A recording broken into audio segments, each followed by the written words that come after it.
Hi everybody, Greg Phelps here from Business for Photographers, and I want to share with you just a brief run through of one of the really cool tools that you get when you're a member of the members only area of Business for Photographers. And this is my business and profits tracking spreadsheet. It took me years to develop this, but this is one of the best things that I ever came up with for my studio, because in order to run a successful business, you've really got to know where you are. You got to know how much money is coming in. You've got to know what your expenses are. There are so many factors involved. And so I came up with this tool to track every facet of my business. And this does so much more than any accounting program out there, and it does it faster and it does it easier. For example, about 20 minutes at the end of every day to plug in the information, and you are ready to go. It'll tell you everything that's going on with the studio. But let me just give you a quick run through as to how it works.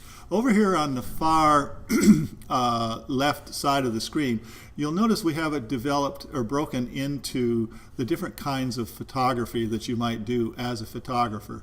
Now, some people are going to have a lot of photography breakdowns. I have only 3 in my studio, and that's my architectural photography, my high-end legacy portraits, and my fine art photography. But here we're showing like what a more of an average studio owner might have, where they're doing seniors, they're doing weddings and bridal portraits, they're doing babies and children, miscellaneous couples, first communion pictures, and so on. And of course, this can all be changed, and you can type in whatever you want to here, depending on what you want. Then in the next columns over here across the top, you'll notice we have various sources for how people heard about us. We have a source for referral for some people who say, well, I don't know, I just heard your name or something, and they don't really know how they heard about you. It's here. A direct mail source. There's some blank sources that you can enter your own category here, mall displays, yellow pages, newspaper ads, and so on. Now, I kind of entered one person here just so I could give you a quick rundown to show you the kind of information that this runs. And this is Jim Brown, and he's calling about a family portrait. And over here you'll notice I put a 1 where it says direct mail. He heard about me through one of my direct mail pieces. And over here in this column, the spreadsheet does this for us automatically. Once you've put in the name and once you've put in the source, then it computes, how many calls for that category. In this case, it's 1. It's him. He called.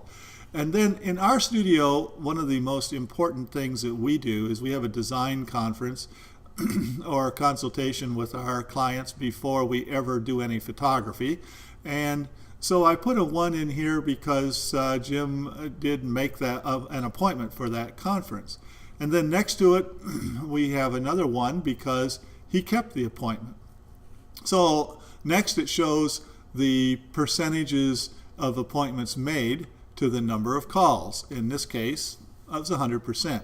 And then we have the percentage of conferences kept to the conferences that were made. Excuse me. Now, the importance of all this is this, and I'll just give you a quick rundown on this, is that, for example, let's say you're getting a lot of calls, and you might be getting 10, 20, 30 calls a week.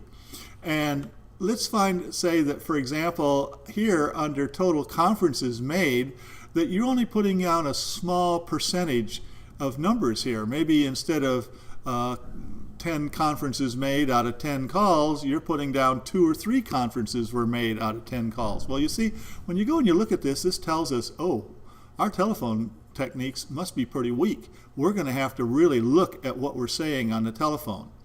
Next, we'll look at how many people kept the conferences, which is pretty much a direct response to the conferences made, because this tells us whether or not we're getting a good quality, serious people that are really interested, or whether they're not so much interested.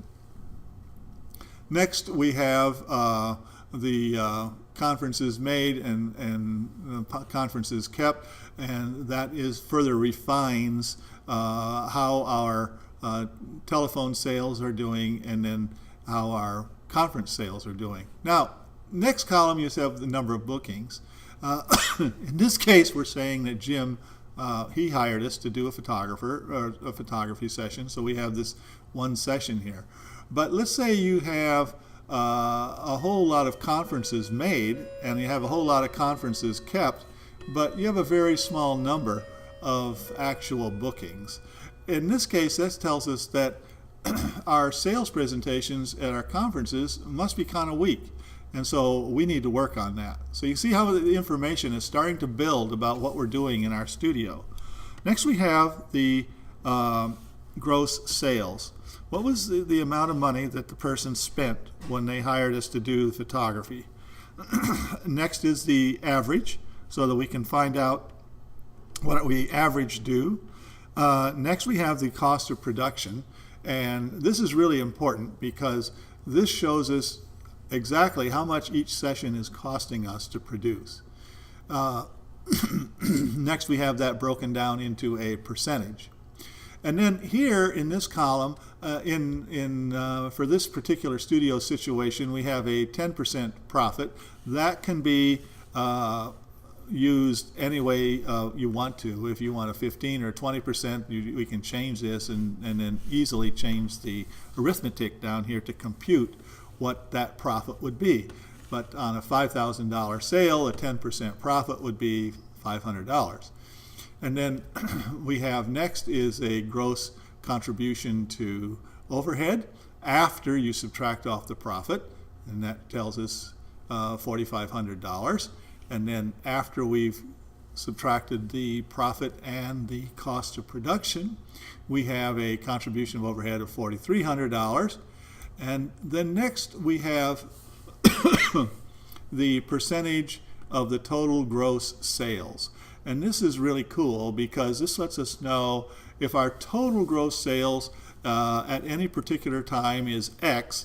This lets us know what each of these little breakdowns, families or seniors or whatever, what percentage of the total is this. So that helps us to find out where our more profitable areas are in running the studio.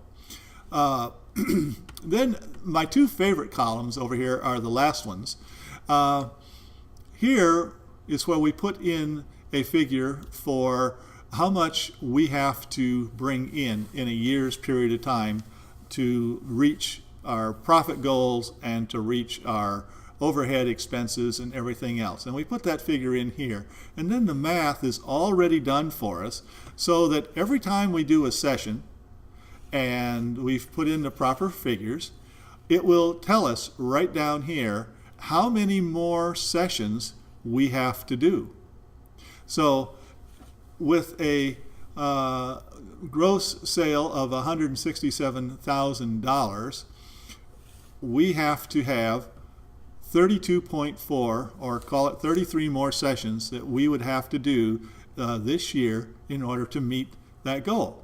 And then in the next column, it tells us what we have to do after we've subtracted our cost of production and our profit. And you'll notice that now we have to have $120,240. And that lets us know that we now have to have 27 sessions to go. And this is so cool because, you see, photography studios, they don't make their living based on how many hours you work and how much money you get paid per hour.